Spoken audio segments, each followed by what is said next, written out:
نواز شریف دلیری سے اپنے منصوبے کو عملی جامہ پہنانے کے لیے آگے بڑھے۔ جنرل مشرف کی بطور chairman joint chiefs of staff committee تعیناتی کی توثیق کر دی گئی۔ یہ عہدہ خالی پڑا تھا اور مشرف صاحب چاہتے تھے کہ یہ عہدہ بھی ان کو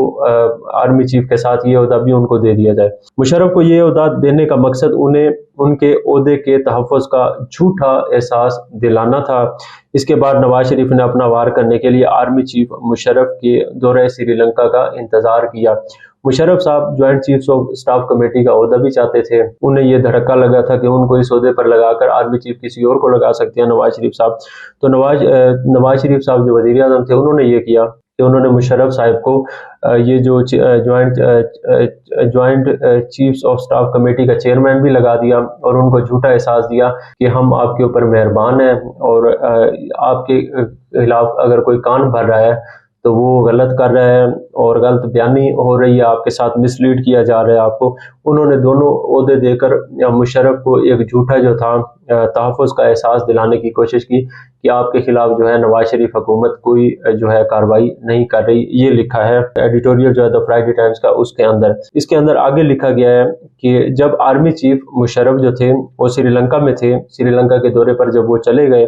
تو اس دوران وزیر اعظم نواز شریف نے متحدہ عرب امارات کا غیر متوقع دورہ کیا۔ نواز شریف کا یہ دورہ کسی ایجنڈے پر نہیں تھا۔ یہ بات بھی سمجھ سے بالاتر ہے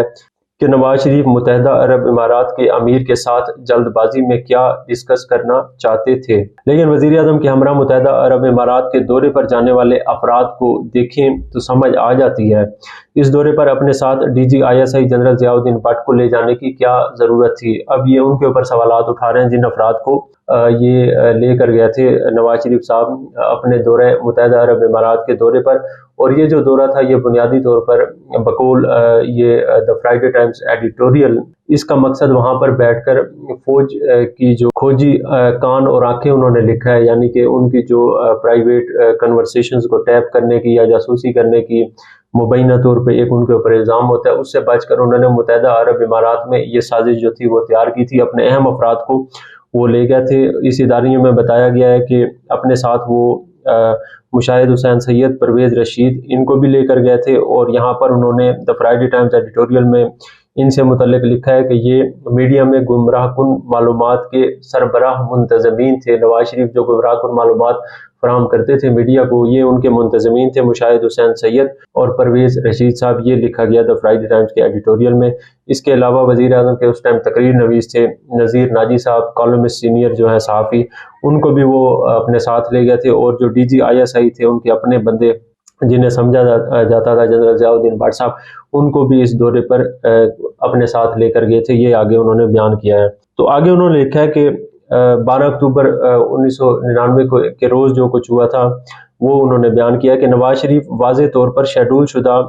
پبلک میٹنگ پر ملتان چلے گئے 12 اکتوبر 1999 کو، تاکہ یہ تاثر دیا جائے کہ سب کچھ معمول کے مطابق ہے۔ اس کے بعد جنرل مشرف کی پی آئی اے کی فلائٹ نے سری لنکا سے اڑان بھری اور ان کا جی ایچ کیو سے رابطہ کٹ گیا، تو فوج کے خلاف سویلین بغاوت کا آغاز کر دیا گیا۔ جب یعنی کہ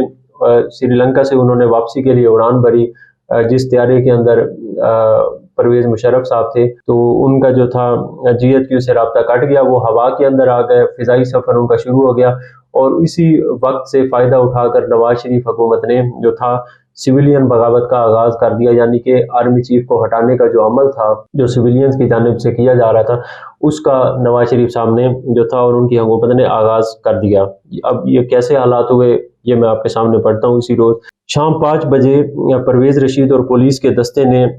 جو ہے پی ٹی وی پر قبضہ کر لیا۔ اس کے بعد جنرل مشرف کی برطرفی اور جنرل ضیاء الدین بٹ کی بطور آرمی چیف تعیناتی کا اعلان ہوا۔ کہا جاتا ہے کہ اس کے بعد جنرل ضیاء الدین نے سی جی ایس جنرل عزیز کو کال کر کے بتایا کہ وہ جی ایچ کیو چارج لینے آ رہے ہیں، یعنی کہ انہوں نے اعلان کر دیا ان کی تعیناتی کا آرمی چیف اور مشرف کو ہٹانے کا۔ تو اس کے بعد ضیاء الدین بٹ صاحب نے جو سی جی ایس تھے اس ٹائم کے، ان کو جنرل عزیز صاحب ان کو کال کی کہ وہ جو ہے چارج لینے کے لیے آرمی چیف کا جی ایچ کیو آ رہے ہیں۔ جب جنرل عزیز نے جنرل ضیاء الدین کو شائستہ انداز میں یہ کہہ کر انکار کر دیا کہ G H Q general Musharraf کی آمد اور چارج چھوڑنے کا انتظار کرے گا، تو اس کے بعد کاؤنٹر پلان کو عمل میں لایا گیا، یعنی کہ جب جی ایچ کیو نے چارج دینے سے انکار کیا، جنرل عزیز صاحب جو سی جی ایس تھے انہوں نے جو تھا یہ انکار کیا، تو اس کے بعد ایک اور پلان تھا اس کو عمل میں لایا گیا، اور اس پلان کے تحت لکھا گیا ہے اس ایڈیٹوریل کے اندر کہ چیئرمین PIA شاہد خاقان عباسی اس ٹائم تھے، انہوں نے ریڈیو کے ذریعے PIA کے جنرل مشرف کو لانے والے جو جہاز تھا اس کے پائلٹ کو پیغام دیا کہ اس جہاز کو کراچی لانے کے بجائے اس کا رخ نواب شاہ کی طرف موڑا جائے، جہاں ایک خصوصی طیارہ اور پولیس کا دستہ آرمی چیف کو گرفتار کرنے اور اسے اسلام آباد پہنچانے کا منتظر تھا۔ یعنی کہ جب GHQ نے چارج دینے سے انکار کیا جنرل ضیاء الدین بھٹ صاحب کو، جن کو لگایا تھا نواز شریف صاحب نے آرمی چیف مشرف کو ہٹا کر، تو اس کے بعد ایک اور پلان تھا، وہ اس ٹائم کے چیئرمین PIA شاہد خاقان عباسی کے ذریعے عمل میں لایا گیا، اور ان کے ذریعے پیغام دلوایا گیا کہ طیارہ جو ہے جس میں سوار تھے PIA کے طیارے میں جنرل مشرف صاحب، اس کا جو رخ ہے وہ کراچی کی بجائے موڑ دیا جائے، اس نے کراچی میں اترنا تھا، اسے اتارا جائے نواب شاہ میں، اور نواب شاہ جو ہے وہاں ایک خصوصی طیارہ بھیج دیا گیا اور پولیس کا دستہ بھی وہاں پر بھیج دیا نواز شریف حکومت نے، تاکہ جیسے ہی مشرف جو اس ٹائم آرمی چیف تھے اور برطرف شدہ آرمی چیف تھے بقول یہ ادارہ اور بقول نواز شریف حکومت کے، تو جیسے ہی وہ پہنچے وہاں پر، نواب شاہ اتنے طیارے سے ان کو گرفتار کرے پولیس، اور گرفتاری کے بعد انہیں خصوصی طیارے کے اندر ڈال کر اسلام آباد پہنچایا جائے۔ جب جہاز کے پائلٹ نے آگے، میں اسی میں سے پڑھ رہا ہوں ایڈیٹوریل میں سے، کہ جب جہاز کے پائلٹ نے اس پر احتجاج کیا کہ نواب شاہ کی ہوائی پٹی اس جہاز کے لیے نامناسب ہوگی، تو اسے حکم دیا گیا کہ وہ دبئی چلا جائے۔ جب پائلٹ نے کہا کہ دبئی جانے کے لیے اس کے پاس فیول ناکافی ہے، تو اسے اسلام آباد جانے کا حکم دے دیا گیا۔ اس کے بعد جنرل مشرف نے مداخلت کی اور پائلٹ کو کراچی اترنے کا حکم دے دیا، جہاں ان پر اپنے خلاف بغاوت کا انکشاف ہوا۔ تو اس سارے عمل میں جب پرویز مشرف صاحب کا طیارہ جو تھا وہ کراچی لینڈ کر گیا، اس ساری کارروائی کے دوران جو تھا فوج جو تھی وہ اہم جو وزیر اعظم ہاؤس تھا، PTV تھا، ان جو اہم جگہ تھی ان کے اوپر قبضہ کر چکی تھی، اپنے قبضے میں لے